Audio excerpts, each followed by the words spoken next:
Dhaka college এমন একটি শিক্ষা প্রতিষ্ঠান যে কোনো অন্যায়ের বিরুদ্ধে সবসময়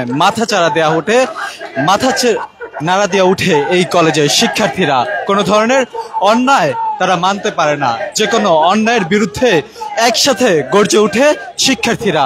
তারই ধারাবাহিকতায় দেশে চলমান চাঁদাবাজি ও সন্ত্রাসী কর্মকাণ্ডের প্রতিবাদে বিক্ষোভ মিছিল করছে ঢাকা কলেজের শিক্ষার্থীরা। দর্শক, আপনারা যেমনটি দেখছেন, ঢাকা কলেজের যে সকল শিক্ষার্থীরা রয়েছে তারা বিভিন্ন স্লোগান দিচ্ছে। তাদের ক্যাম্পাসের মূল ফটকের সামনে তারা আজকে এই বিক্ষোভ মিছিল করছে, বিভিন্ন স্লোগান দিচ্ছে। তাদের হাতে রয়েছে বিভিন্ন প্লে কার্ড, ধর্ষণ খুনের রাজনীতি, সেকুলারিজমের মূলনীতি সব বিভিন্ন প্লে কার্ড তারা হাতে রেখেছে এবং বিভিন্ন স্লোগান দিচ্ছে। এক কথা বলা যায়, যে কোনো অন্যায়ের বিরুদ্ধে প্রতিবাদ করে এই শিক্ষা প্রতিষ্ঠানটির শিক্ষার্থীরা।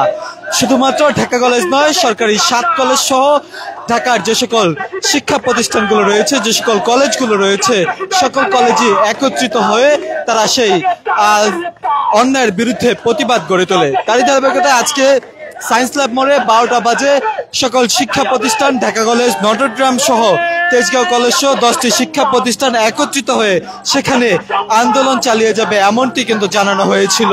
এখন আপনারা যেমনটি দেখছেন যে ঢাকা কলেজের শিক্ষার্থী যারা রয়েছে তারা কিন্তু একত্রিত হয়েছে এবং বিভিন্ন স্লোগান দিচ্ছে। আজকে তাদের পরীক্ষা ছিল, সেই পরীক্ষা শেষ করে শিক্ষার্থীরা একত্রিত হয়েছে এবং বিক্ষোভ মিছিলে সামিল হয়েছে। দর্শক, যেখান থেকে সরাসরি সম্প্রচারটি দেখছেন, শেয়ার করে সকলকে জানিয়ে দেওয়ার সুযোগ করে দেবেন এবং আপনার মূল্যবান মতামত জানাবেন কমেন্ট বক্সে।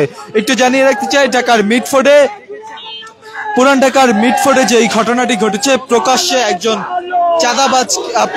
একজন ব্যবসায়ীকে পাথর মেরে তাকে হত্যা করা হয়েছে। তারই ফলশ্রুতিতে কিন্তু শুধুমাত্র ঢাকার রাজধানী নয়, সারা দেশেই কিন্তু সেই উত্তালে ফুঁসে উঠেছে বাংলাদেশের ছাত্র সমাজ।